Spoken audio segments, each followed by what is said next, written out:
Japon fait-moi peur, un podcast consacré aux histoires d'épouvante 100% japonaises.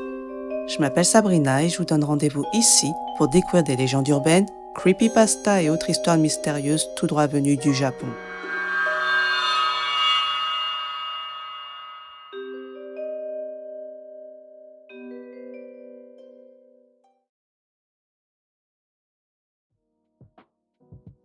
Bonsoir tout le monde, me revoilà de retour avec un nouvel épisode.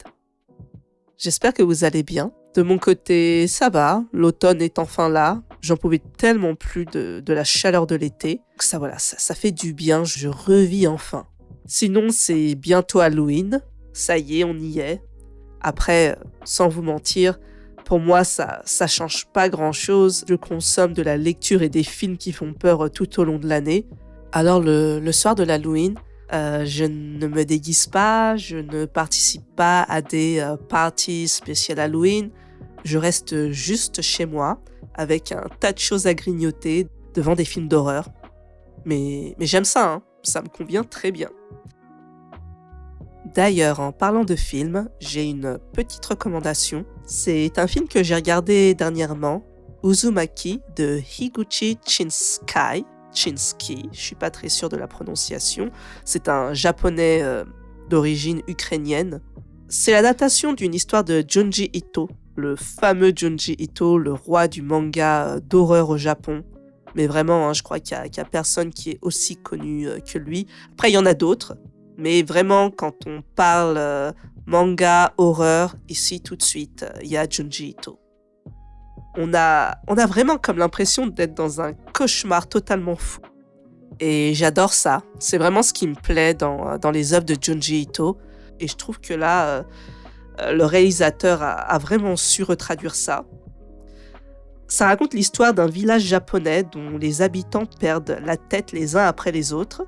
Ils développent une sorte d'obsession pour les Uzumaki, c'est-à-dire tout ce qui a une forme de spirale. Mais je ne vais pas vous en dire plus pour ne pas vous spoiler le film. En tout cas, je vous le recommande très fortement.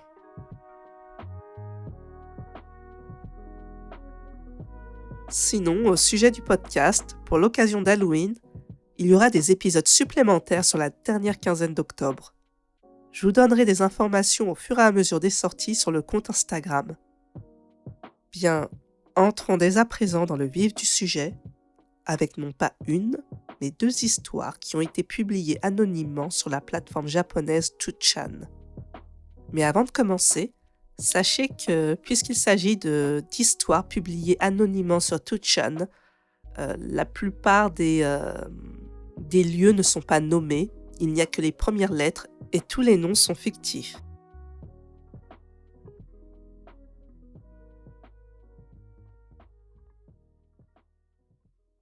Épisode 22.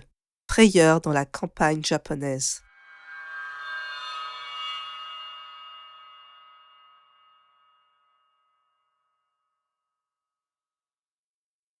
Une route de campagne. Je ne sais plus pour quelle raison, mais lorsque j'étais très jeune, avec mes parents, nous vivions chez ma grand-mère, dans un village rural situé dans la région du sud de la préfecture de N. C'est un endroit qui, même s'il ne possède pas suffisamment de commerce de proximité, est entouré d'une nature incroyable. Vous pouvez y voir des hectares de rizières et de fermes qui s'étendent à travers le paysage. À quelques kilomètres de la maison de ma grand-mère, il y a une route. Une route où les accidents de voitures sont très fréquents. Le fait que des incidents se produisent continuellement sur cette route large, bien éclairée, bien entretenue et très fréquentée m'a toujours semblé étrange. Les conducteurs qui ont miraculeusement survécu aux accidents racontent qu'ils auraient vu des enfants sur la route, ce qui les a poussés à braquer brusquement à gauche ou à droite pour les éviter, tous les accidents de voiture.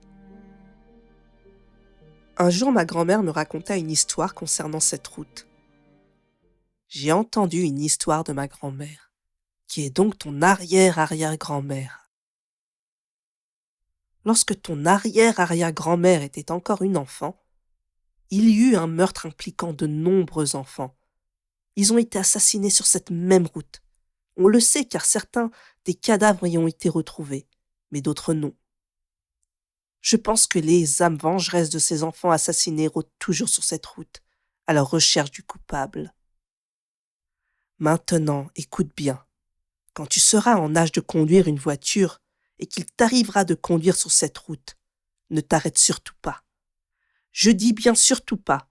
Si un soir il t'arrivait de voir des enfants debout au milieu de la route, ne l'oublie jamais, ne t'arrête pas.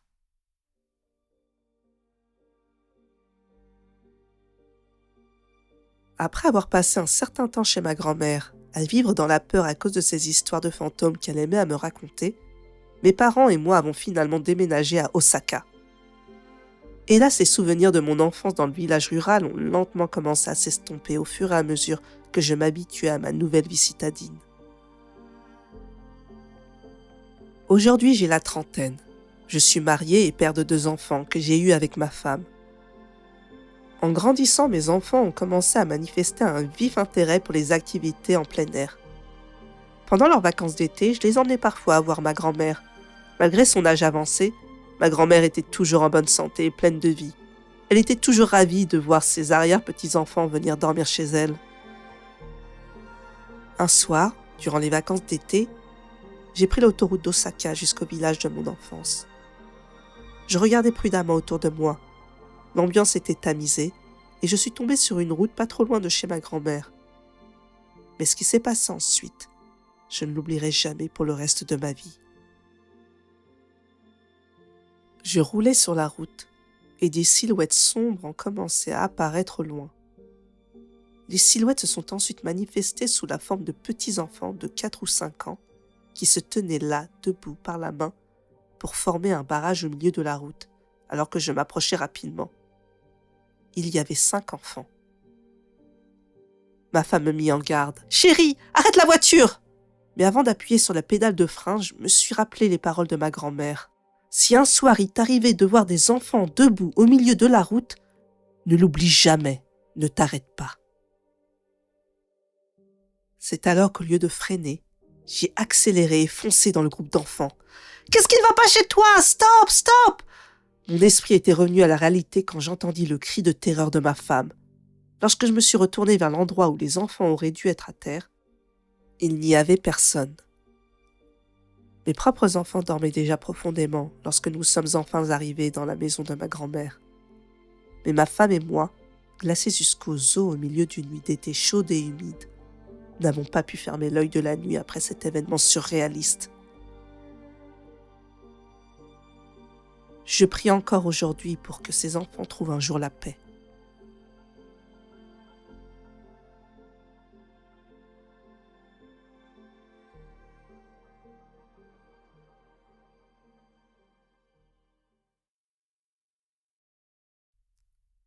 Nodogami-sama. Je vais vous raconter l'expérience terrifiante que j'ai vécue pendant les vacances d'été alors que j'étais en 5e. Chaque été, j'ai l'habitude de rendre visite à mes grands-parents qui vivent dans un village. D'habitude, on y allait en famille, mais cette fois-là, il y avait que mon père. Ma mère était restée pour soigner ma sœur aînée, blessée dans un accident de voiture. Comme j'étais une adolescente rebelle à l'époque, je ne saluais jamais correctement mes grands-parents, et je me promenais seule dans les rues du village jusqu'au dîner, car je me sentais toujours très mal à l'aise en compagnie de ma famille, y compris de mon père. Je vais dans ce village à chaque vacances d'été depuis que je suis à l'école primaire.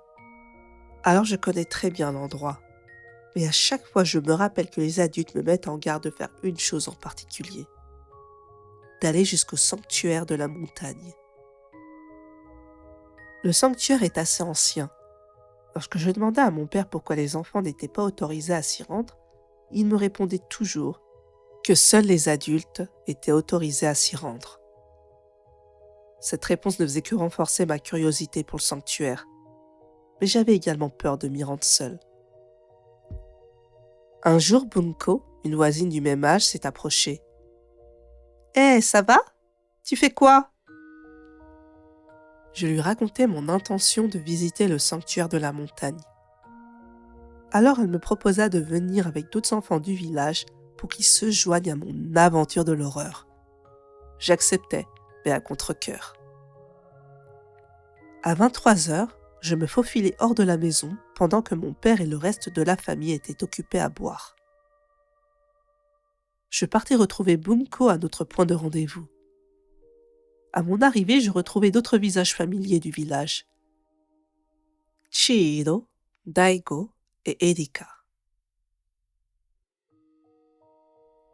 Ils avaient tous toujours eu envie d'aller au sanctuaire. Nous savions que le sanctuaire était situé à environ 20 minutes du village. Les adultes nous ont toujours empêchés d'aller dans cette montagne car nous étions trop jeunes pour y aller. Mais j'avais une idée approximative de l'endroit où se trouvait le sanctuaire, tout comme le reste des enfants. Afin de réduire nos chances de nous faire prendre, nous nous sommes jurés de rentrer chez nous juste après avoir vu le sanctuaire pendant un bref instant. Pendant notre marche en pleine nuit, mon cœur était rempli d'excitation. Je n'avais pas trop peur, mais à cause de l'interdiction des adultes, je n'étais pas totalement sereine. Cependant, puisqu'on était plusieurs, il était impossible qu'un fantôme apparaisse soudainement devant nous. Du moins, c'est ce que je pensais.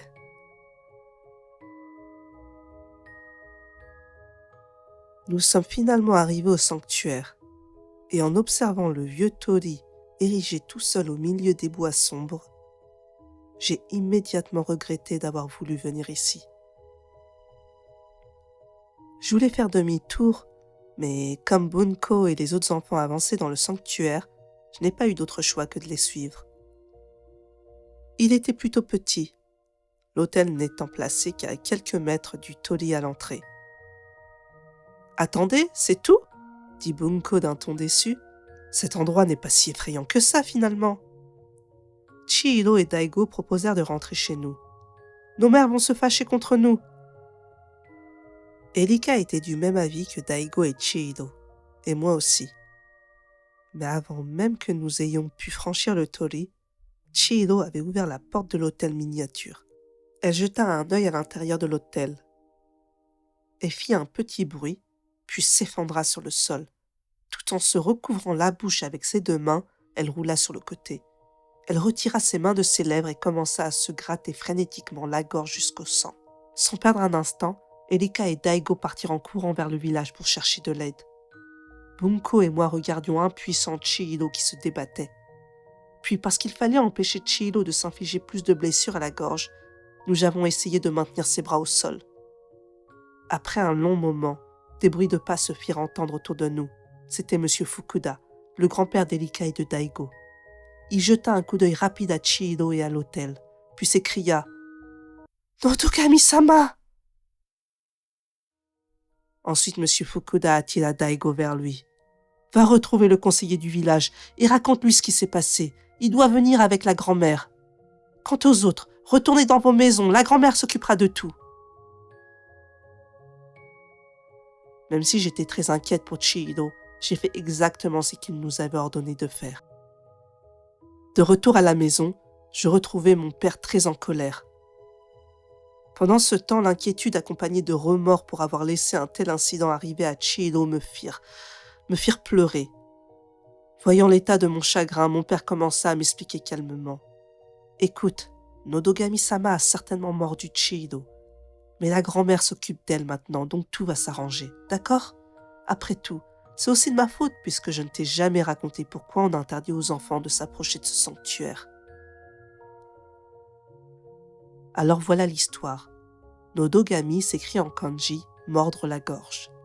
Selon la légende du village, il y a très longtemps, une mère et son jeune fils sont morts de faim parce qu'ils étaient victimes de ségrégation de la part des autres villageois. Avant de mourir, son fils a maudit tout le village en jurant de mordre la gorge de leurs enfants pour qu'ils ne puissent plus avaler de nourriture et ainsi leur faire ressentir l'agonie qu'ont ressenti sa mère et lui en mourant de faim. Depuis ce jour, les enfants du village ont commencé à se gratter la gorge jusqu'à cracher du sang pour ensuite mourir, les uns après les autres.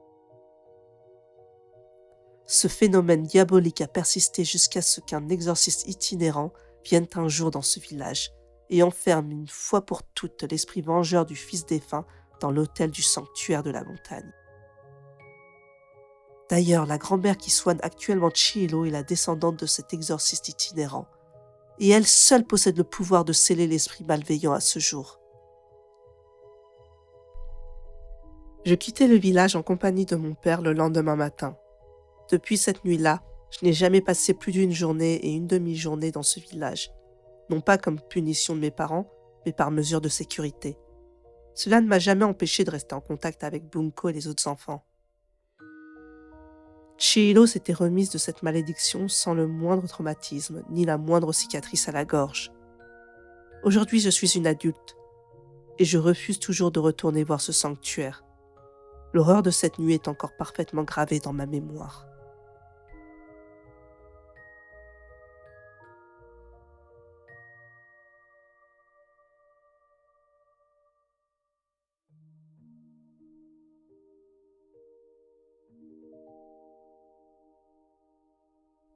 Oshimai. J'espère que ces histoires vous ont plu.